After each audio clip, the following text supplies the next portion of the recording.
পূর্ণাঙ্গভাবে প্রতিষ্ঠা করার জন্য কাজ করছে।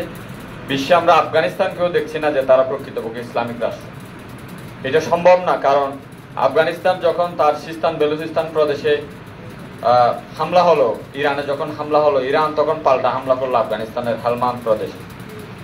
এই যে দুটো মুসলিম রাষ্ট্রের যে সংঘাত, এখান থেকে আমরা বলছি যে রাষ্ট্রগুলো হচ্ছে রাষ্ট্রনৈতিক ব্যবস্থা, এখানে ধর্মীয় ব্যবস্থাগুলো স্পেস পাচ্ছে না। এবং আমরা এই দুটো জিনিসকে মিথস্ক্রিয়ার সাথে যুক্ত করে রামু সহ পুরো বাংলাদেশে নাসিরনগরে বহু জায়গার মধ্যে এই সংকট তৈরি করেছি।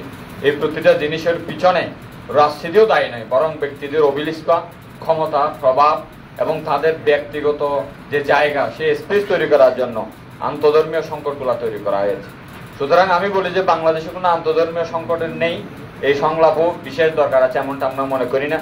এদেশে প্রান্তিক মানুষরা কোথাও জঙ্গিবাদের সাথে যুক্ত নেই, বরং ইসলাম যে জিহাদকে বলছে সেই জিহাদ আমাদের বাংলাদেশে নেই। এটার বাস্তব প্রমাণ হচ্ছে বাংলাদেশ 90% মুসলমানের দেশ হলেও 100% খাবার ভেজাল।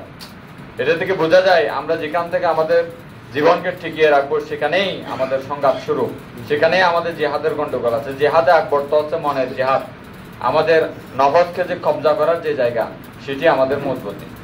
তো এটা যদি মজবুত না থাকে, এরপরে মানুষ খুন করা, আরেকজন মানুষকে নিজের ভেতরে নিয়ে আসা, এই সংঘাতগুলা তৈরি করার পিছনে থাকে রাজনৈতিক অভিলিপ্ত।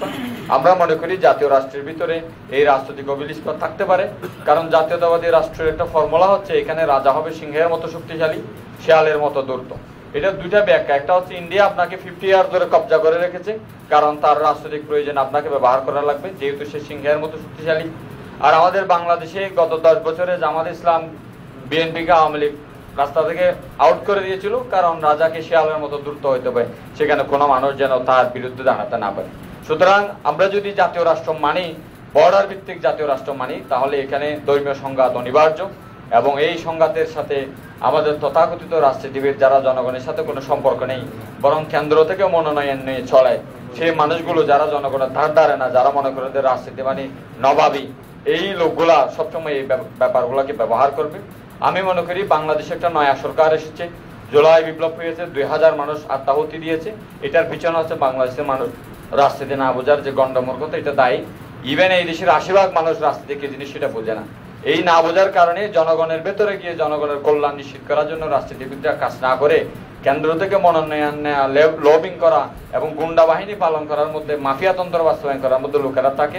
এই জায়গা থেকে বেরিয়ে আসতে হবে, বিশেষ করে সামনের নির্বাচনকে কেন্দ্র করে। আমাদের মাঝে একজন ব্যক্তি এই মুহূর্তে চিফ অ্যাডভাইজার হিসেবে আছেন, তিনি গোটা বিশ্বের 1 নম্বর মানুষ। 809 কোটি মানুষের সৌদির দাগ দিয়েও যদি আমরা, চুনের দাগ দিয়েও যদি গুণি, ওনাকে 1 নম্বর পাওয়া যাবে। এই লোককে যেন আমরা বিতর্কিত না করি, এবং একই সাথে জাতি রাষ্ট্র হিসেবে আমরা যদি শক্তিশালী না হতে পারি, তাহলে ইন্ডিয়ার বিরুদ্ধে আমরা যত বয়ান করি না কেন, সেই বয়ানগুলো সব আখেরে পানি পাবে না, কুল পাবে না। তো আমাদেরকে এটা যদি বাস্তবায়ন করতে হয়, সামনের নির্বাচনকে শক্তিশালী করতে হবে। এই নির্বাচনকে কেন্দ্র করে এই সংলাপের কিছুটা দরকার আছে।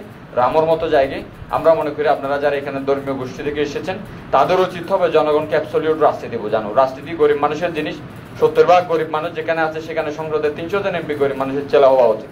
আজকে ধনী লোকেরা সেখানে বসে আছে, যার 4,500 কোটি টাকার সম্পদ আছে, তার উচিত হচ্ছে জনগণকে জাকাত দেওয়া এবং জনগণের ভিতরে গিয়ে কিভাবে জনকল্যাণ নিশ্চিত করা যাবে সেটা করে। এটা যদি হতো, তাহলে দেশের মধ্যে 5টা মৌলিক অধিকার 5টাই নিশ্চিত করা হতো। সর্বশেষ বাংলাদেশ জরিপ যেটা ব্যুরো অফ স্ট্যাটিস্টিক্স করেছে, তারা বলছে 55% মানুষ 53 বছর বাদেও দারিদ্র্য সীমার নিচে আছে।